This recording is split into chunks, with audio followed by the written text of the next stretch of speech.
This week I'm driving the 2021 Nissan Armada Platinum. It's been redesigned for this year. We'll see if it's enough to compete against the American competition. So major refresh for the Armada. As we can see, the front's been changed completely. We've got those new headlights. We can find the same headlights on the new Pathfinder.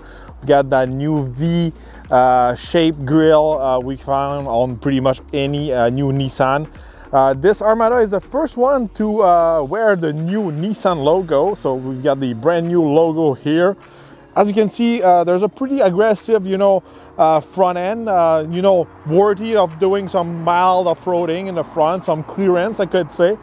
If we step on the side, we got some 22 inches wheels on this one, on this Platinum. We've got also the vent on the side, all in chrome. A lot of people love that. I don't.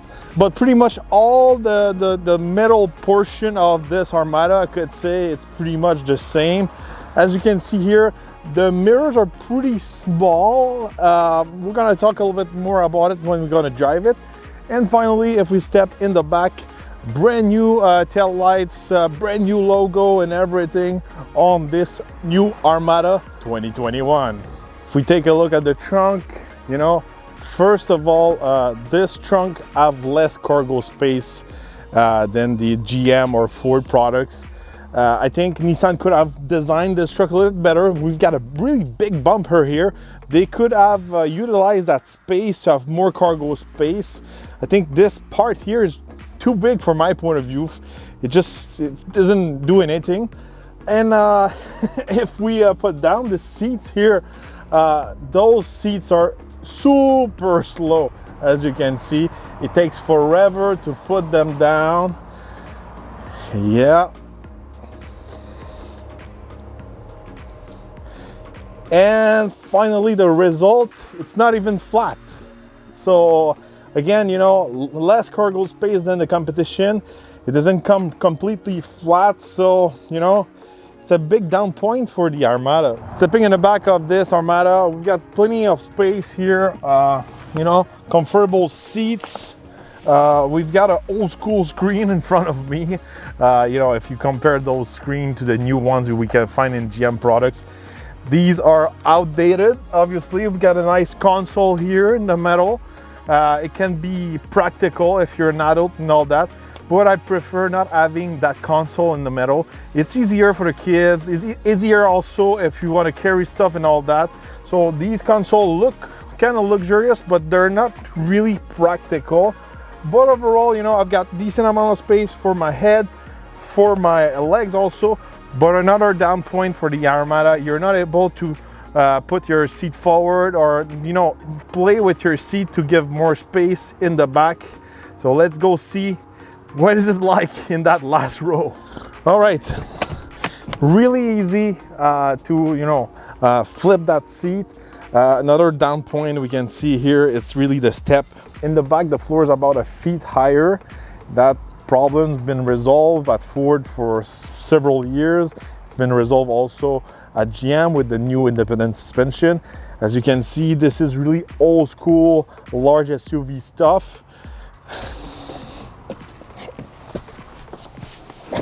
And that's one of the main reason why I'm not able to fit in the back. I won't even try to fit there. It's really for small people or children. And once again, you're not able to, play with that seat in the front, put it forward a little bit more to have a little more leg room. I'm sitting way higher in the back. My head is almost touching the roof. So again, if you compare this Armada with the Ford and the GM, you've got way much more space in that last row, especially the new GMs.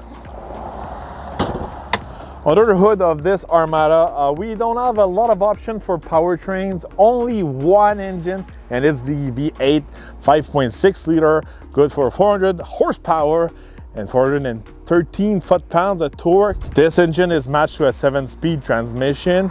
Pretty good engine, it's been a while. This V8 has been in the Titan and also older version of the Armada. Nothing wrong with this powertrain.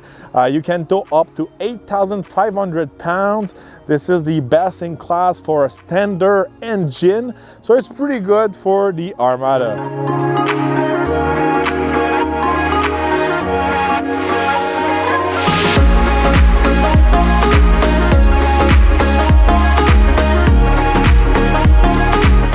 All right, on the road with the Armada, you know, this week, you know, I've been shopping for these type of SUVs for the past 3 months with Ev. You know, we also drive pretty much every large SUVs on the market, the Tahoe, Yukon, Escalade, Expedition, Lincoln Navigator. I grew up with these type of trucks also. I bought a Yukon Denali lately, so I'm really, you know, the target, the customer for these type of SUVs. And also my dad, he owns several, you know, Expedition, Navigator and all that. We drove tons of miles with these truck during our road trip to Florida. So, you know, I know these trucks. And, you know, this week I was like, I'm not sure if the Nissan can really compete with the Ford and the GM. And also the upcoming Jeep Wagoneer. You know, first of all, you know, when I drove this Armada, the way the seat is position, I could say, it's really bad for me. I'm not able to lower down or push it back a little bit more. I'm really, you know, in a tight little space in a large truck. I'm not comfortable. Those seats are comfortable, but the way I'm positioned to drive is just terrible. You know, it's not acceptable for these type of large SUVs. You're expecting tons of space, tons of comfort and everything.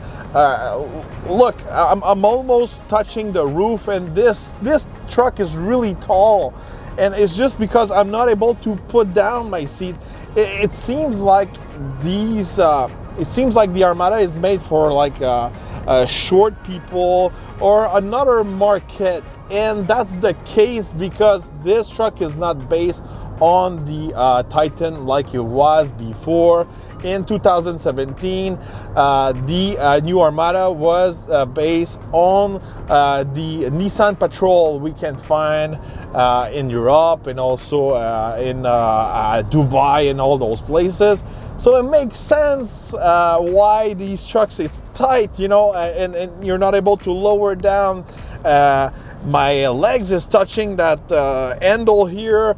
The console is too low. It's like I'm too big for this big truck, and you know, just because I'm not comfortable driving this truck, it makes my experience this week terrible. And it's not only me. My dad also tried to fit in this truck, and he was like, "What's going on with the seat and the steering wheel and everything?" It was, and my dad owned these kind of trucks for tens of years and all that, and never saw something like that. And also he used to own a Titan, so I think it's a weird move from Nissan using the Patrol instead of like basing the Armada on the Titan, because in the Titan we're comfortable, there's tons of space, it's well made inside. So overall, you know, I'm not able to say if I'm comfortable just because I don't have enough space. I barely fit here. So comfort wise, it's not there. Suspension wise, it's not, you know, it cannot compete against the GM products with the magnetic suspension and the air suspension and all that. And also there's no independent suspension in the back. Yes, you can tow up to 8,500 pounds, but you know, switching to those rear independent suspension have a lot of advantage. First of all, handling wise, you know, the way you're gonna drive the car, it's more comfortable, way much more better in the curves and all that. It doesn't feel like a big cow on the road. It feels more sportier with the independent suspension, and on top of that, you can lower the floor in the last row, so you gain a lot of space in that last row. And also more cargo space in the back. So, you know, if Nissan really want to compete in this market, they need to put independent suspension in the back. And, you know, you won't sacrifice really on the towing capacity. Just look at the Expedition. You can tow up to 9,300 pounds. So, you know, when you do the right setup like Ford is doing right now, there's no real sacrifice. Performance-wise, you know, this engine works pretty well. It's there's a lot of power under the hood, 400 horsepower if you're on premium fuel. I like the way this engine responds, but you get that peak power at really high RPM. It's not the ideal situation when you're driving those type of big SUVs. I think it's a little bit better when you get that top, you know, that peak horsepower or peak torque like you get in the EcoBoost in the Ford Expedition, or even with the Duramax you'll find in the Tahoe. For normal kind of driving, you just have to press a little bit on the gas pedal and you get that power. With the Armada, you really have to push it and make it scream.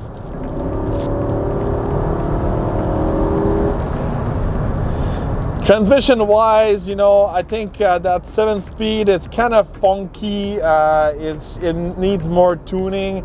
It's not as refined as the 10-speed transmission you'll find in the GM or Ford products. They're actually the same transmission but tuned by different manufacturers. Sometimes, you know, I try to push it or do a kick down and nothing is really happening there, and sometimes it's stuff like that that kind of really annoys me. And if these kind of stuff happens when I'm just driving along, you can imagine the way that transmission's gonna behave while towing. Interior wise, we've got a brand new interior. Pretty much the metal here with the new screen and everything, that's what's really new about it. We have a nice screen, a nice resolution, easy to use. Everything is at the right place, I could say. The way it's designed inside, you know, that finish and kind of like wood ceramic, I don't know. It looks kind of like early 2000. It's not my cup of tea. I think you can find again better in the competition. One cool thing, you can open that metal console if you're in the second row in the back. That's cool, but you don't get any funky metal consoles gonna move like in the Tahoe and all that. Overall, interior wise, you know, if we don't look at the screen, everything feels kind of old inside. Feels like an old generation of truck. But this week I was surprised on one point. It's the fuel economy. I was able to do 14 liters per 100 kilometers. I think power wise, for 400 horsepower, it's pretty good. I think it's better than the 5.3 you'll find in a GM. For a standard engine, it's pretty good. I could say I was doing pretty much the same fuel economy with less power with the 5.3. But again, if fuel economy, it's your key point, you know, one of the major feature for you to buy those large SUV. With the competition, you can buy a Duramax engine in the Tahoe or the Yukon. You can have also the EcoBoost with the Fords, and these smaller engines are less expensive, you know, to put your plate on, especially here in Quebec. When you have a large displacement engine, it costs a lot of money. So when you have a 3 liter or 3.5 liter, it's less expensive. And these engines are way better for fuel economy, especially the diesel. And I think the diesel, it's not really more expensive when you put it in the Tahoe and all that. You can have a Tahoe with the diesel for the same price as this Armada Platinum. I'm trying really hard to find, you know, the key feature on this Armada who can beat the competition, and so far I haven't found something really special about it. Even the price, you know, there's only 2 models in Canada available. One, it's really mainstream. The other one's going to be the Platinum, like this one. This one is fully equipped. There's nothing more you can put on this Armada. This Platinum model is going to run you just over 80,000 Canadian. So it's a good price for everything you get in this truck. But again, you can get pretty much the same kind of truck in the Tahoe. You can even have a Yukon Denali for $82,000. Yukon Denali's got the optional 6.2, it's got the big sound system, spatial and interior and all that. So again, it's not the, price-wise, it's not a bargain or something special. Yes, you can go up in crazy prices with the Yukon and the Tahoe, way over $80,000. But I think you can match this Platinum pretty much for the same price. Overall, this week I was not really impressed with the Armada, obviously. And you can say anything you want. I know a lot of you guys are a big fan of Nissan and you hate, American products. Well, telling you the truth, the Tahoe and the Expedition and the Yukon are the kingpin in that market. It's been a while. They are the top dog. That's why, the police, the FBI, the secret services and all that, they use these trucks because they're the best. So from my point of view, the Armada, it's in the 4th place, I could say. The GM products, it's brand new. So Tahoe and Yukon are number 1. Expedition is number 2 from my point of view because it needs a refresh, especially the screen and interior-wise and all that. Number 3, I leave it to the new Jeep Wagoneer or Grand Wagoneer. I haven't drove this new Wagoneer yet, but I'm pretty sure it's going to be better than this Armada. So far, it seems better on paper. So Armada in 4th position. And the last position, I give it to the Toyota Sequoia because the Toyota Sequoia doesn't change a bit. It's been the same for almost 10 years.